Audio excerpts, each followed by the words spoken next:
Congress party బలపడ్డం ఈరోజు రాజకీయంగా చాలా అవసరం. రాజకీయంగా మా పార్టీకి మాత్రమే కాదు, ఆంధ్ర రాష్ట్రానికి కూడా కాంగ్రెస్ పార్టీ బలపడాల్సిన అవసరం ఉంది.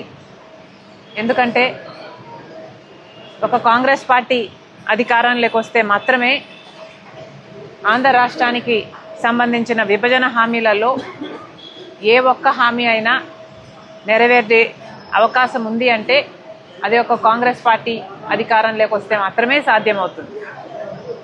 బీజేపీ కేంద్రంలో 11 సంవత్సరాలుగా అధికారంలోనే ఉంది, కానీ ఒక్కటంటే ఒక్క విభజన హామీ కూడా ఇప్పటి వరకు పూర్తి చేయలేదు బీజేపీ. ఇప్పటికి కూడా మన రాజధానికి కావాల్సిన పూర్తి ఫండ్స్ వాళ్ళు ఇచ్చి కట్టాల్సి ఉంది విభజన హామీలో. అయితే ఇప్పటికీ కూడా వాళ్ళు అప్పులే ఇస్తున్నారు. పోలవరం ప్రాజెక్టు జాతీయ ప్రాజెక్టుగా పూర్తి చేయాల్సిన బాధ్యత కేంద్రానిదైతే ఇప్పటికీ కూడా 45 మీటర్లలో కాదు 41 మీటర్లోనే దీన్ని పూర్తి చేయాలి అని పార్లమెంటులో చెప్పినా కూడా వైసీపీకి చెందిన ఎంపీలు కానీ, టీడీపీకి చెందిన ఎంపీలు కానీ, జనసేనకు చెందిన ఎంపీలు కానీ ఏ ఒక్కరూ నోరు విప్పలేదు.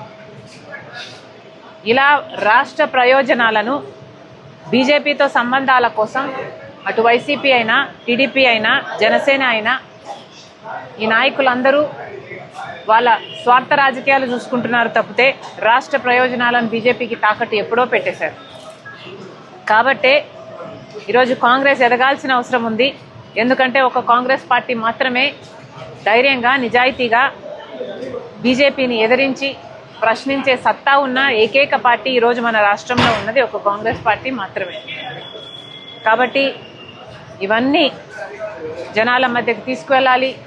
కాంగ్రెస్ పార్టీ కార్యకర్తల, నాయకుల బాధ్యత చాలా ఎక్కువ ఉంది దీంట్లో. కాంగ్రెస్ పార్టీ గ్రామ లెవెల్లో, బూత్ లెవెల్లో బలపడాల్సిన అవసరం ఉంది. ఇవన్నీ ఎలా సాధించాలి అన్న అంశాలపై ఈరోజు చర్చించడానికి కాంగ్రెస్ పార్టీ రాష్ట్ర అధ్యక్షురాలిగా నేనే ఇక్కడికి రావడం జరిగింది. థ్యాంక్ యూ అన్న. Thank you.